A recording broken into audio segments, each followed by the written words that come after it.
Welcome on, lads and lads. Welcome back to the King's Catalogue, where today I wanted to go through the newest Netflix film, You People, starring Jonah Hill and Eddie Murphy. And yeah, let's get straight into the review. So the plot of the film is a man with a Jewish heritage and a woman with a black heritage meet, and they fall in love.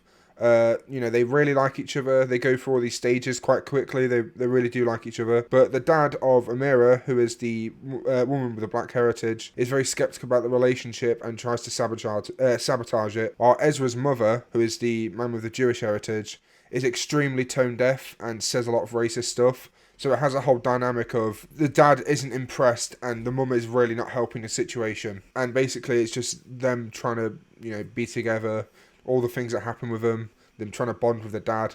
So it's like a classic love tale. It's a very, very cliche romantic comedy, but it has a twist with being focused on not just black culture, but also like pop culture and modern culture. The Ezra's job is he worked in finance and did a podcast, and he became a professional podcaster. And they make a lot of references to like rap and fashion and like hype beast wear.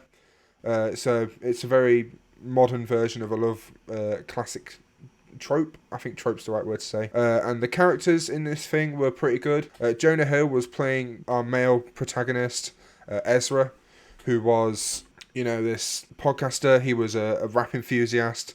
They constantly make reference to stuff like that. It was pretty stereotypical for being like a rap fan. They also did like jokes saying that he's a white man pretending to be a black man, which is like it works with the dynamic because he's dating going into a black family. And yeah, I think he's a great character. I think Jonah Hill played him very well. I think it was probably one of the best bits of the film, along with Eddie Murphy and Amira. I'd say they were the three best.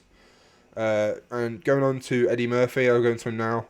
Eddie Murphy did an excellent job in this film. I think he progressed the story as much as he could. He really helped the story go on because he was a tough, caring dad for his daughter, and obviously I think the way he handled it was wrong, but the intentions were good. Making sure his daughter meets the right person, and testing the son to see, not the son, testing the boyfriend to see if they're a right fit for the daughter, which is, I think, fair enough. I think every father should do that if they have a daughter, or if they, if they've got a son and they've got a girlfriend. I think you should always test them to make sure they're the right fit. And yeah, he was great. Jonah Hill and Eddie Murphy in this were definitely the highlights. They were definitely the highlights of this film.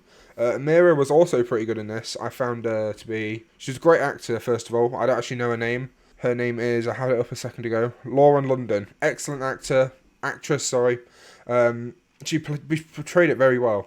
She seemed genuinely caring, loving towards Ezra.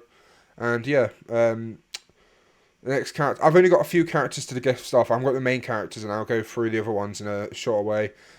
Shelley is the mother of Ezra, and she, in this whole thing, is tone deaf. She's completely oblivious to how racist she actually is. She treats...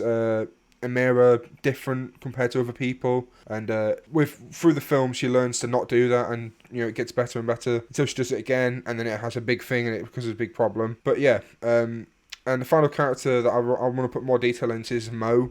I don't think most people who reviewed this would put detail into Mo, but I thought she was a very important character in the whole film. She was basically Ezra's shoulder. I don't really call it angel on the shoulder. She was Ezra's best friend, and she was great in this. I thought the actress was great. She portrayed another person who was interested in rap culture. She was a lesbian character, and I think it worked well with the dynamic with Ezra. Because they were just best friends, and I think they portrayed the way of being best friends very well. They convinced me that they were best friends in the show. Because if they were real, I would genuinely be convinced that they are best friends. But she helped the story go along with as well, because she was also the co-host on the podcast. She was Ezra's co-host, so they worked together. She kind of just encouraged Ezra to be who he is and what he is, and I thought she was a great character.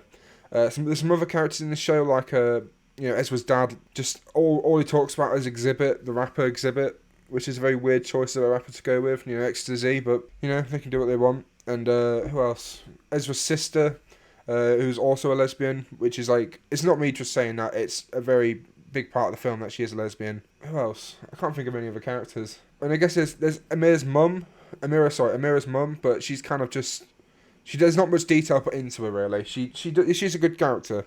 She's a nice actress as well. She's very good in this, but she's not put as much detail into as the other parents. So let's go into the comedy of this film. The comedy was good. I thought the comedy was good. Okay, it's weird to say actually. It was good, bad, and alright. So it's like a general mix of everything. So there was good bits, like there was a part where Mo was talking to Ezra, because Ezra was, he was like, oh, I'm never going to meet the right girl, it's never going to happen. And then Mo was like, no, just give it some time, you'll meet someone, you just be you. And he was saying, she was saying that you need to be certified lover boy Drake, you're being the wrong Drake right now. So yeah, I just think that helped the whole dynamic and made it work pretty well. But there were some bad jokes. There were a lot of cliche jokes. I actually don't have an example of this that I can think of. Because when I review a film, I take notes during the film. Just some like little tidbit notes. Tidbit. I don't even know what I'm saying now. Some just small notes. And what I typed was cliche humour. I don't know why I typed it like a Harvard douche, but I did for some reason. So yeah, thanks Julius for doing a very great job. But a lot of the jokes were overstayed its welcome as well. Like the exhibit joke. Like the joke was good. The exhibit joke was pretty funny at the start, but then they went with it the whole film. Every time this man would speak, it'd be about exhibit. So there were, it did kind of ruin parts of it. For the most part, the jokes were pretty good. I found the jokes to be pretty humorous, pretty good. So with all this said, I want to give this whole film with its, the great characters, alright story, bit cliche at points, but I think it was strong. I'm going to give it a 6. I would have given it higher, but I can't give it a 7, and I feel like a 6.5 is leaning too much to a 7. So I'm just going to put it a 6 on the King's Catalogue. Thank you for watching. Make sure you like and subscribe. Appreciate your viewership, and yeah, see ya.